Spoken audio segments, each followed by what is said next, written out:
안녕하세요. 루창원 세무사입니다. 예, 반갑습니다. 예, 이번 시간에는요, 공인중개사님들 세금과 관련해서 또 말씀드리려고 하는데요. 이제 지금이 12월 달인데요. 12월 가기 전에 반드시 체크해야 할 세무 처리 내용들이 있습니다. 그래서 이거와 관련해서 저랑 한번 같이 살펴보도록 하겠습니다. 일단 12월에 반드시 체크해야 할 사항 매출 부분과 비용 부분으로 나눌 수 있는데요. 일단 매출 쪽은 이렇죠. 거래 신고는 했지만 현금 영수증을 혹시 발행하지 않은 금액이 있는지 이런 걸 먼저 체크를 하셔야 됩니다. 그리고 두 번째로는 현재까지 발행된 현금 영수증 금액이 총 얼마인지, 만약에 제대로 다 발행했다라고 하면요.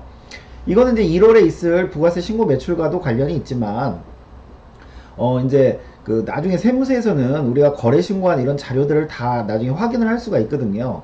그런데 이제 거래 신고는 예를 들어서 뭐 50건 했는데 현금 영수증은 뭐 한 30건 발행했다. 그러면 이제 20건 이런 거는 누락이 되기 때문에 이런 것들은 좀 조심하셔야 됩니다. 그래서 혹여라도 발행 안 한 금액이 있다라고 하면 꼭 이런 거는 좀 주의해서 좀 조심하셔야 될 것 같고요. 그 다음에 저희 이제 중개사님들은 이제 또 MGM 같은 이런 원천징수 소득들이 있습니다. 그래서 그 내가 올해 MGM 등 원천징수 소득이 얼마나 발생했는지 요것도 좀 파악하셔야 됩니다. 요거는. 근데 이거는 이제 당장 부가세 1월에 있는 부가세 신고와는 관련은 없어요.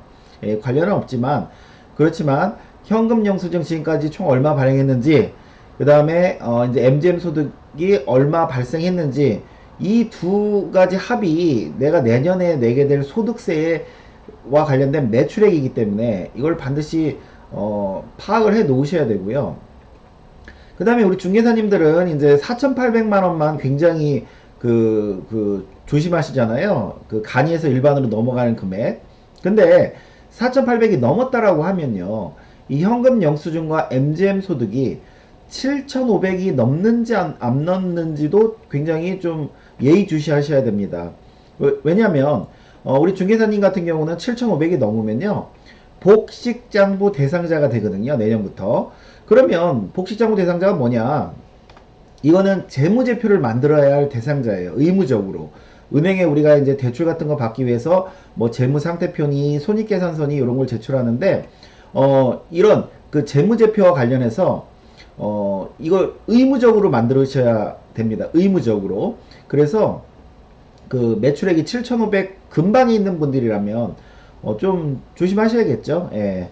여하튼 7,500이 넘으면 이제 세무 비용이 발생합니다. 이건 본인들이 못 만들기 때문에 저희 같은 세무사들한테 그 월 기장료를 주면서 이거를 그 의뢰를 하셔야 돼요. 그러면 이제 기장 비용도 발생하고 그 다음에 또 복식장부 대상자라는 게 세무서에서 좀 꼼꼼히 보는 사람들이다 보니까요. 이거 좀 조심하셔야 되고요.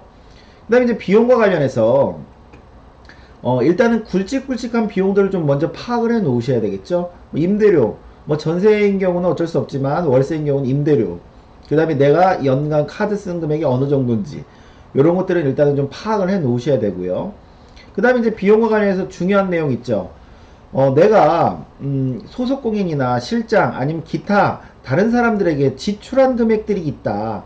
그럼 이런 것들에 대해서 원천징수 3.3% 원천징수를 했는지 이런 것들도 반드시 체크를 하셔야 됩니다. 만약에 못한 부분이 있다라면 이제 12월 거에 대한 그 다음 달 10일 즉 2020년 1월 10일까지 반드시 원천 신고를 꼭 이제 누락하지 말고 좀 하셔야 될 것 같고요. 만약에 이런 비용 처리를 만약에 뭐 그 의도치 않게 못했다라고 하면요.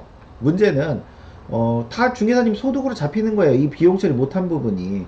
결국 우리 중개사님들의 소득 세금이 늘어나게 됩니다. 늘어나게 돼요. 그래서 저희가 이제 그 내년 5월달 되면 이런 안내문 많이들 보셨죠? 신고 안내문 이래가지고 이거 중개사님들이 주로 받아보는 내용인데요. 이렇게 소득이 두 가지로 구분이 되죠. 사업자 번호가 있고 뭐 상호가 있고 702001로 된 거는 우리 중개사님 현금 영수증 매출이고요. 부가세 때 신고하는 매출이고요. 그 다음에 뭐 940911 이렇게 된 거는 우리 중개사님들 원천징수 소득입니다. 원천징수 소득. 어떤 시행사로부터 뭐 받은 그런 소득이겠죠. 그래서 이 소득이 이제 매출액이 1억이다 라고 할 때요. 1억이라고 할 때, 그 1억을 바탕으로 이제 소득세 신고를 하셔야 되는데, 그러면 우리가 이제 소득세 신고할 때 잘들 아시다시피 1억에서 비용을 뺀 소득에 대해서 세율 곱해서 세금을 구하는데, 문제는 우리 중개사님들이 아까처럼 만약에 이런 비용들을 만약에 체크를 안 해놓고 있다라고 하면요, 이런 것들을 원천징수도 안 해놓고 있다라고 하면 세금이 이렇게 많아져요. 일반 비용 뭐 저희가 뭐 카드 쓴 거 갖고 오세요라고 하면은 뭐 한 2, 3천 밖에 이렇게 안 갖고 오시잖아요. 그러면은 1억 벌면 세금이 1200 낸단 말입니다. 그러면은 중개사님들 이렇게 1200 내시는 분들은 없어요. 그래서 반드시 그 우리 중개사님들 특성상 제일 많이 발생하는 비용인 소속공인이나 실장 등 이런 비용을 이제 누락하지 말고 이걸 꼭 원천 신고해야 되는데, 즉 내가 내 비용은 3천이지만 예를 들어서 그 내 매출이 5천, 그 다음에 실장이 벌어들인 매출이 5천, 그래서 거래 신고를 1억치를 해놨어요. 내가 요 앞서처럼. 근데 내가 쓴 비용은 3천이에요. 내가 쓴 비용은 3천. 그러면 내가 순수 번 소득은 2천이고 실장한테 받은 거, 우리는 공인중개사랑 실장 비율이 6대4라고 가정을 하면 실장이 5천을 벌어들이면 3천은 공인중개사 목, 2천은 실장 목이라고 했을 때 그러면은 우리 중개사님 이제 순 매출액으로 이제 따지면 8천에서 본인 비용 3천 뺀 5천이 본인 소득이고, 실장은 요거의 40%인 2천에서 자기가 쓴 비용들 있죠. 그걸 1200이라고 가정하면 한 800이 자기의 소득이 됩니다. 근데 이제 저희가 근데 이렇게 그 네트 효과로 분석하지는 않고요. 공인중개사가 벌어들인 매출도 누가 거래신고해요? 우리 그 실장이 벌어들인 매출도 공인중개사가 신고를 하다 보니까 요 1억이 어찌됐건 간에 우리 중개사님 매출이 되고요. 중개사님 비용과 요 실장한테 준 돈을 원천 징수를 해야지만 이렇게 비용 처리가 되죠. 비용 처리가. 그래서 결과적으로 공인중개사의 매출과 공인중개사 순 비용 뺀 2천과 실장이 벌어들인 매출과 실장한테 준 돈 뺀 3천이 결과적으로는 우리 중개사님의 순수 목 5천이고요. 실장은 2천에서 본인이 이제 각종 경비, 본인도 뭐 먹어야 되고 차 운전해야 되고 통신 써야 되니까요. 그 차익에 대해서 그 소득에 대해서 이제 세금을 계산하면 되는데, 2천 줄 때 저희가 3.3% 원천 징수하죠. 그래서 66만 원 이미 국가에 잠깐 맡겨놨습니다. 그래서 나는 나대로 이 실장한테 준 돈 비용 처리해서 세금을 계산하면 될 것이고, 그 다음에 그 실장은 실장대로 이 6%에 해당되는 세금을 계산하면 되는데, 기존의 원천 징수를 많이 해갔기 때문에 13만 2천 원은 환급이 된다, 이제 이런 내용이죠. 그래서 앞에서 만약 비용 처리 안 하면 1200만 원을 낼 것을 실장한테 준 돈을 비용 처리하면 어떻게 돼요? 한 745만 8천 원으로 이렇게 줄어듭니다. 그래서 원천 징수는 반드시 돈이 나갔다라고 하면 하셔야 됩니다. 안 하셨다라고 하면 그게 다 내 소득으로 잡힌다고 그랬죠. 우리 중개사님 소득으로 잡혀서 중개사님 세금이 늘어납니다. 뭐 세금뿐만이 아니라 4대 보험 다 늘어나겠죠. 그 다음에 이제 간혹 근데 그 3.3% 원천 징수도 안 했고 증빙도 없어요. 적격한 증빙, 즉 뭐 세금 계산서, 신용카드, 현금 영수증도 별로 없어요.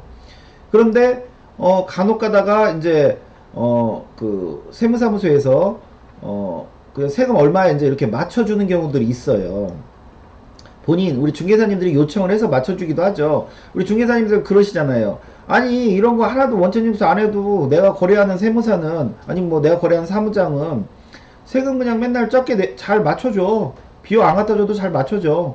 그러니까 예를 들어서 1억이면 나 그냥 카드 쓴 것만 줬는데 한 세금 120밖에 안 냈는데 근데 무슨 1200씩이 나네? 이렇게 말씀하시는 분들이 있어요.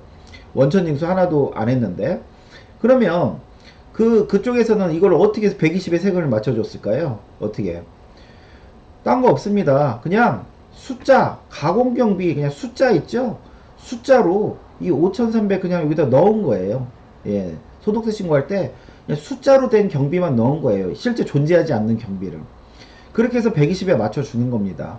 예. 그러면은 무슨 문제가 있냐면 이렇게 국세청에서는요, 적격 증빙, 즉 세금 계산서나 신용카드나 현금 영수증이나 이런 원천 징수 없이 이게 숫자만 딸랑 5,300 넣어가지고 그 비용 처리하고 세금 계산해서 이제 이렇게 납부한 이런 케이스에 대해서요, 반드시 세무 검증이 이루어집니다.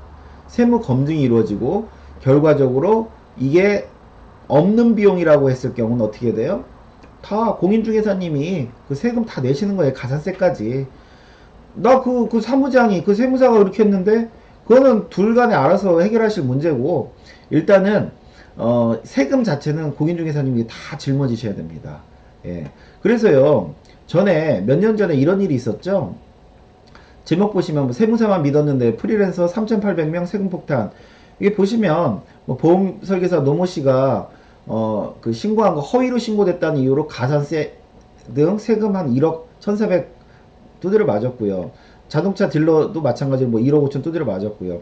그래서 이게 몇 년 전에요. 그 모 세무사가 예를 들어서 이런 식으로 가짜 그냥 경비만 다 넣고 세금만 맞춰준 거예요. 예.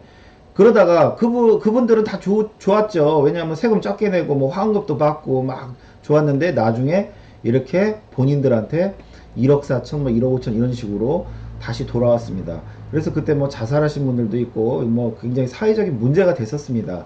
그래서 다시 이제 말씀드리면 우리 중개사님들 그 꼭 그 이제 연말 되는 이 시점에 반드시 본인 매출이 얼마 있는지 이런 거 먼저 빨리 파악하시고요.